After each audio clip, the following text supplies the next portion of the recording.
बात करेंगे Ukraine Russia war की। तो यूक्रेन पर बम और मिसाइलों की बारिश के बीच अब रशिया और अमेरिका के बीच जुबानी जंग तेज हो रही है। रशिया ने अमेरिका और यूरोप के देशों पर आरोप लगाया कि वो यूक्रेन को हथियार देकर तीसरे विश्व युद्ध यानी थर्ड वर्ल्ड वॉर के हालात क्रिएट कर रहे हैं, पैदा कर रहे हैं। रूस के मुताबिक नेटो के सदस्य देशों ने यूक्रेन को आगे करके प्रॉक्सी वॉर छेड़ दी, जिसके परमाणु युद्ध में तब्दील होने का खतरा बना हुआ है।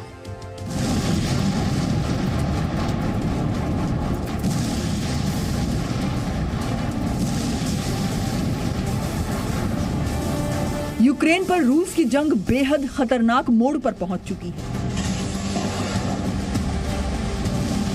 यूक्रेन के उत्तर पूर्व में खार्किव शहर रूस के हमलों में पूरी तरह से खंडर बन चुका है। इमारतों में खून और बारूद की गंध भरी है और आग बुझाने की कोशिशें जारी हैं।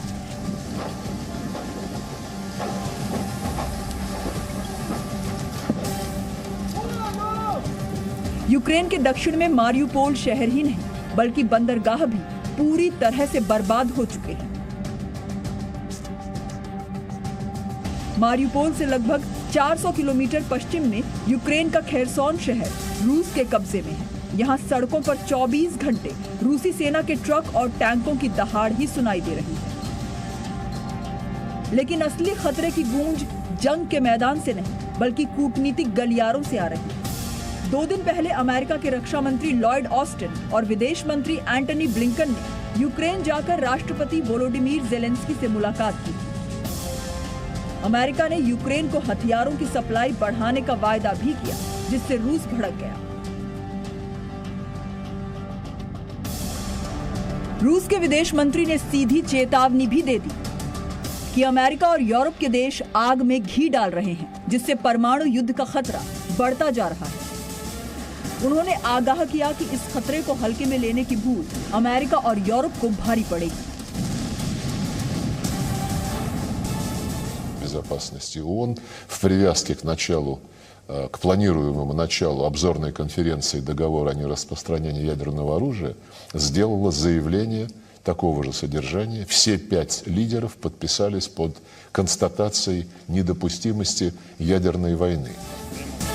यूक्रेन के राष्ट्रपति लगातार ये दावा कर रहे हैं कि वो रूस के साथ समझौते के लिए तैयार हैं। अमेरिका के मंत्रियों के दौरे के बाद भी उन्होंने यही बात दोहराई।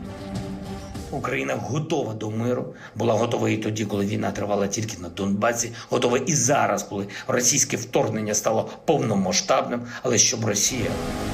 लेकिन रूस ने ज़ेलेंस्की की शांति वार्ता की पेशकश को सिर्फ नौटंकी माना। Ну, как в любой ситуации, когда применяются вооруженные силы, конечно же, все закончится договором, но параметры этого договора будут определяться той стадией военных действий. रूस के विदेश मंत्री ने तो साफ कह दिया कि यूक्रेन को आगे करके ये लड़ाई अमेरिका और यूरोप के देश लड़ रहे हैं, तो यूक्रेन से बात करने का क्या मतलब? Многие у нас убеждены, что реально позиция Украины определяется в Вашингтоне, Лондоне и других западных столицах. И поэтому, говорят наши политологи, что там разговаривать с командой Зеленского. रूस ने फिलहाल ज़ेलेंस्की की टीम के साथ बातचीत जारी रखने का फैसला किया है, लेकिन उसने ये भी साफ कर दिया है कि अभी युद्ध विराम संभव नहीं है। So there was a call for ceasefire. And we opened humanitarian corridors which are not being used by Ukraine, and Ukraine is also compromising our efforts to open these corridors.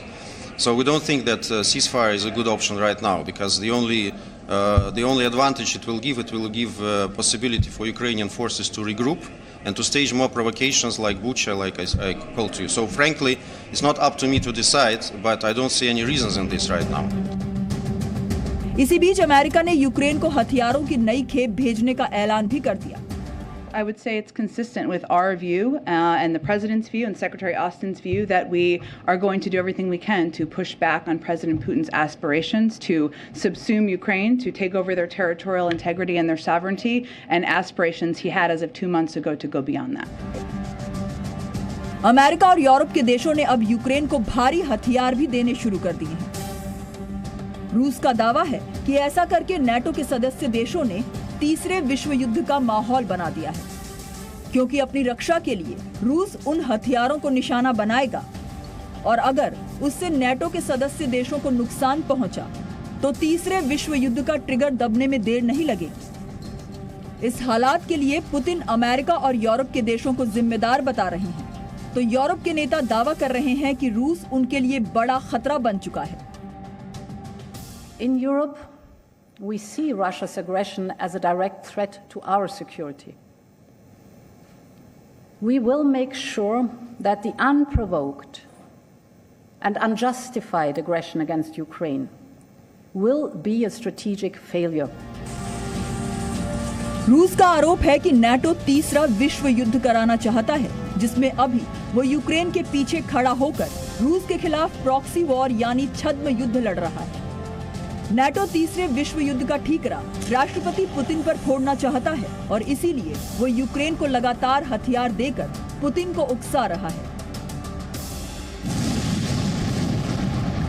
Bureau report, ji media. Presenting B News app, available on Google Play and App Store. Download it now.